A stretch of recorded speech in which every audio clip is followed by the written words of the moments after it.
अमलेंदु जी।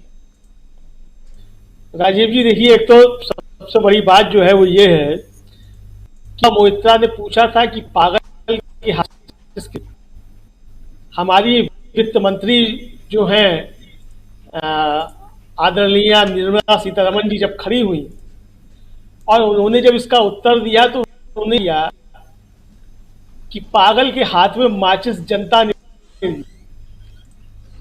तो अब वित्त मंत्री स्वीकार कर लिया कि पागल कौन है, ये तो नहीं कि आवश्यकता ही नहीं है। अब महुआ मोहित्रा ने सवाल यही तो पूछा था, माचिस किसने पूछा नहीं था। अब वित्त मंत्री जो है वो स्वयं बता रही है कि कौन पागल है और किसने दे दी।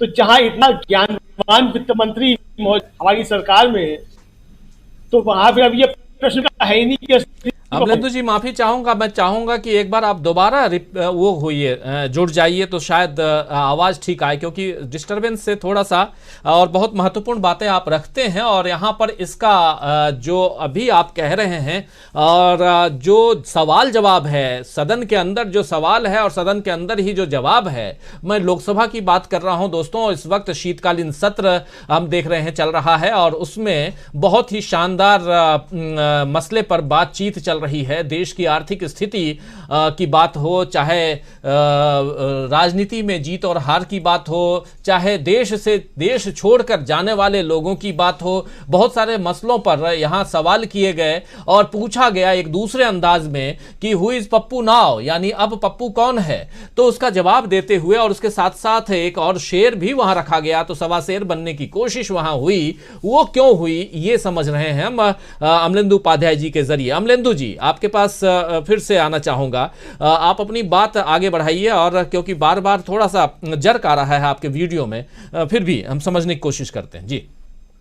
जी, तो मैं यही कह रहा था, सीतारमण ने जो है बता दिया साफ तौर पे कि असली पप्पू कौन है। तो अब ये कहने की आवश्यकता ही नहीं बची कि कौन है कौन नहीं है। तो ये तो सरकार इतनी महान है और इतने महान इस सरकार के अंदर मंत्री हैं, ये भावनाओं को ध्यान नहीं रहता ये कर क्या रहे हो, कहना क्या चाहते हैं।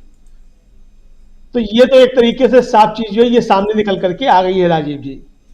अब सवाल ये है कि जिस तरीके से सवाल थे और जिस तरीके से ये था कि भाई क्या हो रहा है देश के अंदर, राहुल गांधी की यात्रा जो वो क्या कर रही है, और आपने जिस तरीके से सवाल किया कि कांग्रेस जो है वो जनता की राजनीति कर रही है, मुद्दों की राजनीति कर रही है, और भारतीय जनता पार्टी जो भावनाओं की राजनीति कर रही है। निश्चित तौर पर राजीव जी, भारतीय जनता पार्टी के पास भावनाओं की राजनीति के अलावा कुछ है भी नहीं। लेकिन आपने इसी गुजरात में देखा कि किस तरीके से भावनाओं की राजनीति फेल। अगर प्रधानमंत्री को 50 किलोमीटर लंबा जो है रोड शो करना पड़ता है और प्रधानमंत्री को जो है स्वयं को जो है कई किलो गालियां देनी पड़ती हैं, तो आप समझ सकते हैं कि स्थितियां क्या हैं। उसके बाद भी जो है कितनी गंभीर स्थिति जो है वो भारतीय जनता पार्टी के लिए है। आज भारतीय जनता पार्टी जो अपने सीने पे हाथ रख के नहीं कह सकती कि गुजरात की उसकी जो जीत है वो आसानी से हुई है और स्वच्छ तरीके से जीत हुई है। और आप ये देखिए कि 2014 में भारतीय जनता पार्टी जो थी वो मुझे लगता है 21 राज्यों में उसकी सरकार, और आज 12 राज्यों में रह गई है, जिसमें कर्नाटक, मध्य प्रदेश और एक पूर्वोत्तर का कौन सा राज्य, वहां मतलब 3 सरकारें जो हैं वो हड़पी हुई सरकारें हैं। और पूरी जो अपने बल पे सरकार है वो सिर्फ 4 राज्यों में उसकी अपने दम पे सरकार है। एक जो वो जी। तो ये कुल मिलाकर आज भारतीय जनता पार्टी की स्थिति है। तो देखिए, देश के अंदर राजनीति जो है भावनाओं की वो लंबे समय तक नहीं हो सकती है। भावनाओं में लंबे समय तक बहकाया नहीं जा सकता है, थोड़े समय के लिए जनता को भरमाया जा सकता है, लेकिन अंततः राजनीति लौटती मुद्दों पे ही है। और हिमाचल में जो परिणाम आए हैं उसने साफ संकेत दिया है कि राजनीति जो है मुद्दों की हुई है। हिमाचल में मुद्दों की राजनीति भारतीय जनता पार्टी को शिकस्त मिली है। तो इसलिए जो है निर्मला सीतारमण जब कह रही थी कि जनता के हाथ में माचिस किसने दी और किसके हाथ में जो है वो माचिस है ये होता है, और गुजरात का उदाहरण दे रही थी, अब ये नहीं बता रही थी गुजरात में जीत हुई। क्या आम सवाल है गुजरात की जीत के ऊपर, अब वो अलग चर्चा का विषय हो जाएगा।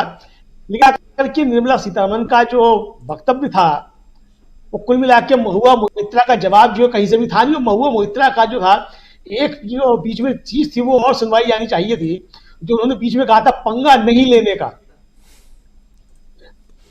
तो महुआ मोइत्रा का जवाब देते हुए निर्मला सीतारमण भूल नहीं थी कि माचिस किसने दी। महुआ मोइत्रा सिर्फ यही नहीं कह रही थी, साथ में चेतावनी भी दे रही थी कि पंगा नहीं लेने का, वरना वो और साफ तरीके से बताएंगी अगली बार जब मौका मिलेगा कि असली पप्पू कौन है। तो अब ये बताने की आवश्यकता नहीं है, क्योंकि निर्मला सीतारमण ने जो है भरे सदन में बता दिया है पूरे देश को कि असली पप्पू कौन है। जी हाँ जी जी, बिल्कुल बिल्कुल सही कह रहे हैं आप। आना चाहूंगा दीपक पाचपोर जी आपके पास, और क्या आप बिछ गई सियासी विसार,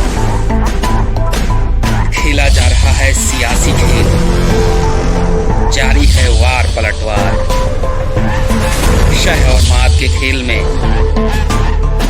बनाई जा रही है रणनीति, कौन पड़ेगा किस पर भारी, ये कभी भी सिर्फ हस्तक्षेप.com पर अमलेंदु उपाध्याय के साथ